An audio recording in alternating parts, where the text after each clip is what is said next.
Egun guztioi eta beti bezala ongi etorri. Gaurkoan ere, diputatuen kontseiluak hartu dituen bi erabaki nagusien berri ematera natorkizue. Alde batetik, jarduera ekonomikoa eskualde mailan bultzatzeko diru laguntza deialdia onartu dugu, eta bestetik, Gipuzkoako enpresa industrialetan zibersegurtasuna sustatzeko diru laguntza programare aztertu eta onartu dugu.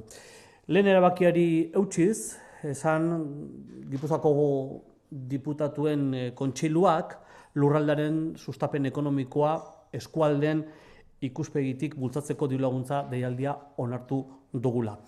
Berariaz, eskualde garapena bultzatzeko deialdia da, eta ia 1.400.000 euroz hornituta egongo da. Lau lan lerro aurreikusten ditugu. Eskualdeen lehiakortasun abantailak ahalbidetzera zuzenduak daude, hor egongo dira kopuru nagusienak. Lankidetza inguruneak sustatzeko proiektuak, kalitatezko enplegua sustatzeko proiektuak, eta aurten garapen endogenoa sustatzeko proiektu estrategikoak ere diru laguntzarekin, diru laguntza hauekin ere lagunduko ditugu.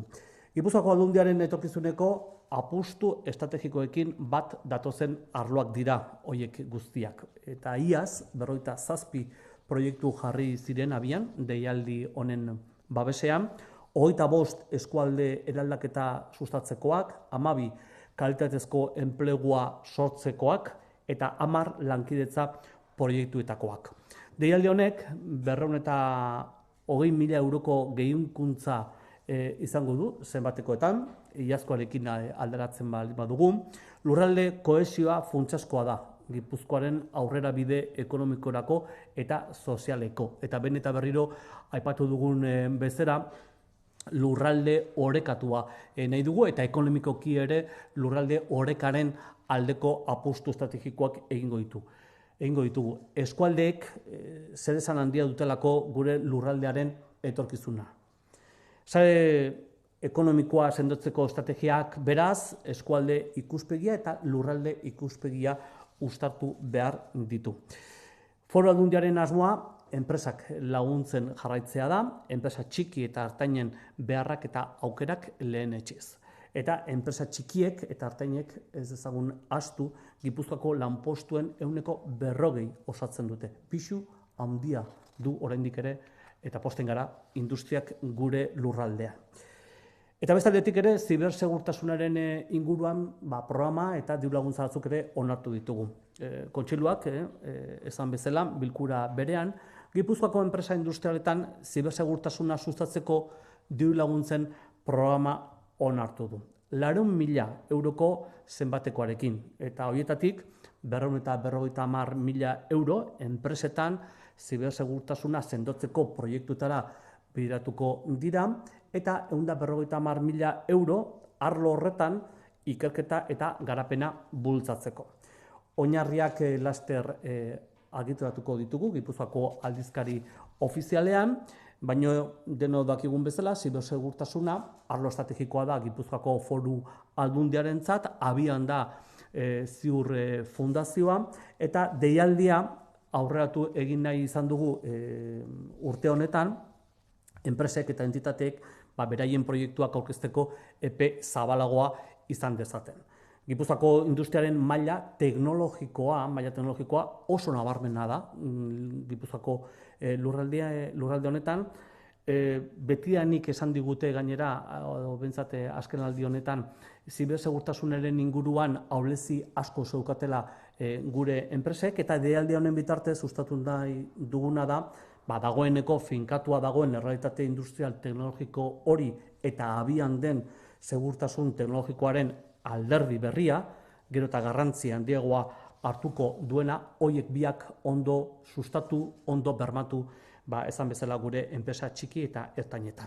Ezinbestekoa da, segurtasun neurritan sakontzea, bai teknologiaren ikuspuntutik eta baita antolaketaren ikuspuntutik. Zibersegurtasunak enpresetan izan behar duen zeregina ahalik eta ondoen kudeatzeko jakin behar dugu, eta hortarako diru laguntza horiek guztiak. Giltzarria da, Gipuzkoako industriaren lehiakortasunean zibersegurtasuna ondo bermatzea. Decía que, por un lado, el Consejo de Gobierno ha aprobado la convocatoria de subvenciones para impulsar la promoción económica de Guipúzcoa a través de la perspectiva de las comarcas del territorio de Guipúzcoa.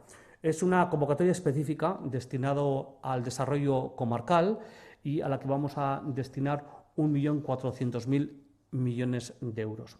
Se puso en marcha por primera vez ya el año pasado y consta de 4 líneas de trabajo. Por una parte tenemos la construcción y el desarrollo de ventajas competitivas. Por otro lado, la promoción de entornos colaborativos, el fomento del empleo y el empleo de calidad. Y como novedad, este año hemos incluido la promoción del desarrollo endógeno a través de proyectos estratégicos comarcales. Todas estas ayudas, líneas de trabajo, están alineadas con las apuestas estratégicas de futuro que estamos trabajando desde la Diputación Foral de Guipúzcoa. Ya el año pasado se pusieron en marcha, de la mano de esta convocatoria, 47 proyectos comarcales, 25 ligados a la transformación comarcal, 12 al empleo de calidad, 10 a los entornos colaborativos, movilizando además una inversión total de algo más de 1.200.000 euros. Y este año entendíamos que para seguir impulsando estas ayudas a la pequeña y mediana empresa del territorio necesitábamos de un mayor impulso, de una mayor cantidad, y hemos incrementado en más de 220.000 euros la cantidad a subvencionar.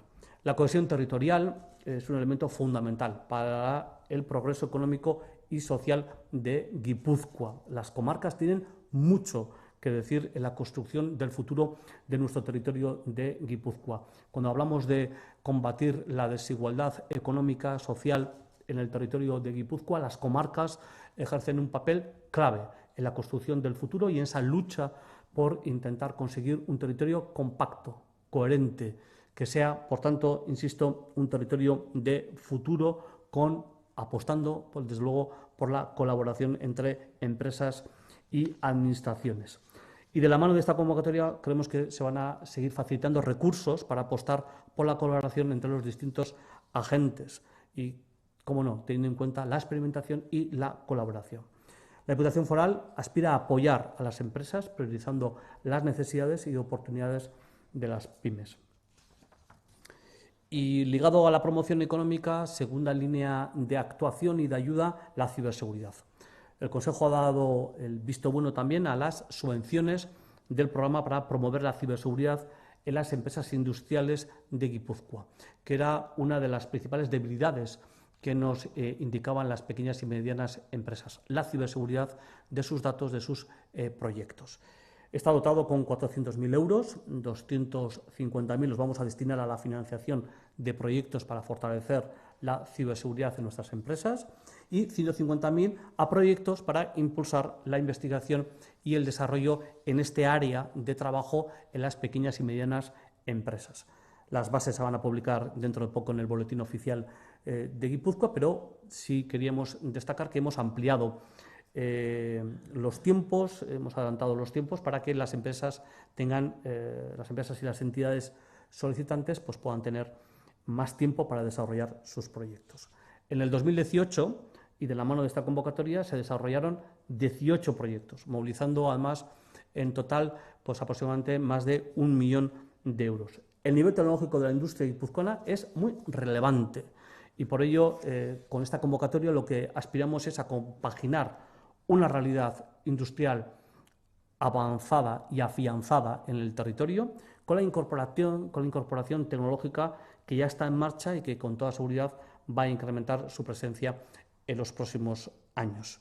El sector de la ciberseguridad industrial está en una fase de crecimiento exponencial. Somos fuertes en esta cuestión en el territorio, pero queremos ser referencia en la cuestión de la ciberseguridad, no solamente con la puesta en marcha de la Fundación CIUR, sino que además nuestras pequeñas y medianas empresas tengan, cómo no, instrumentos suficientes para hacer frente a los ataques ligados a la ciberseguridad. Y también es un punto clave, por tanto, de la competitividad de la industria guipuzcoana, sea pequeña o grande la empresa. Eta hauek izan dira nagusiki gaur onartu ditugun diru laguntza garrantzitsuenak. Hemendik aurrera beti bezala zuen galderei erantzuteko prest.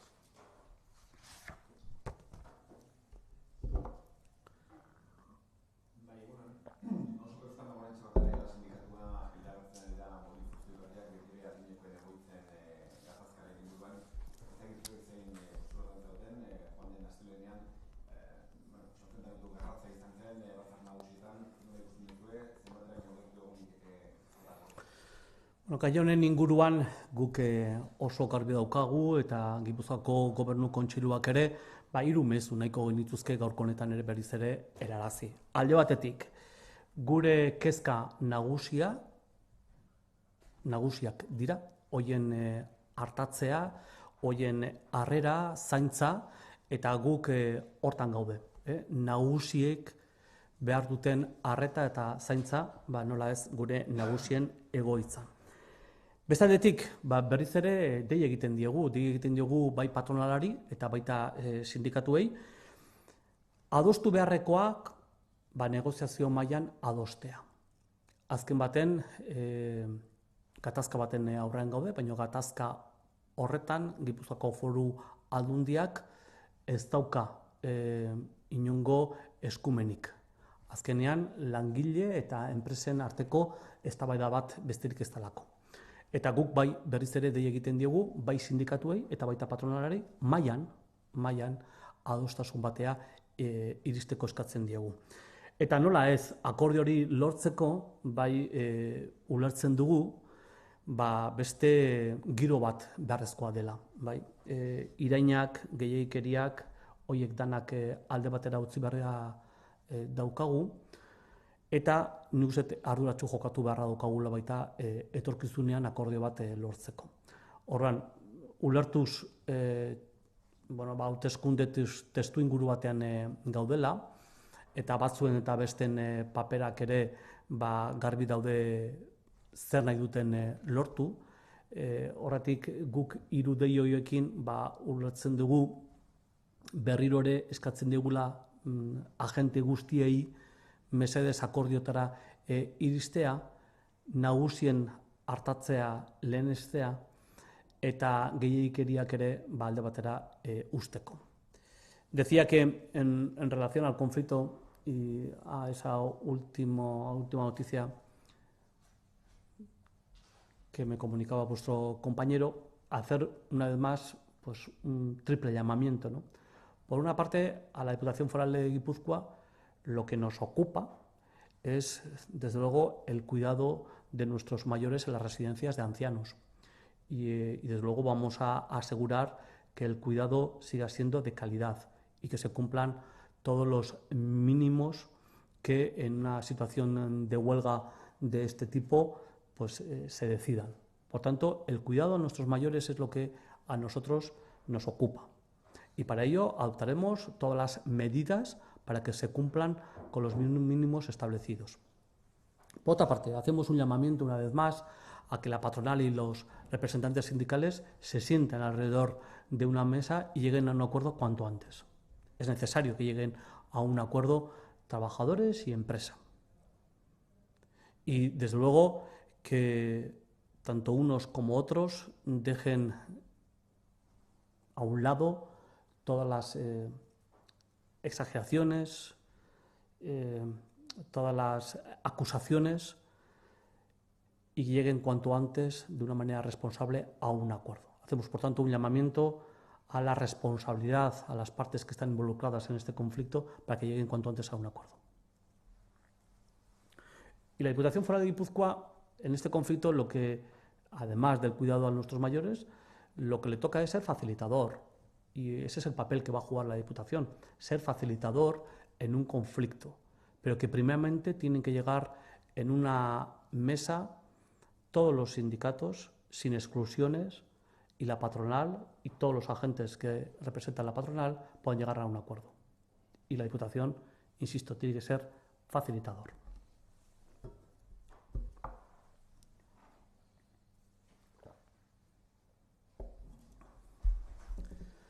Bai, besterik. Ez, eskerrik asko.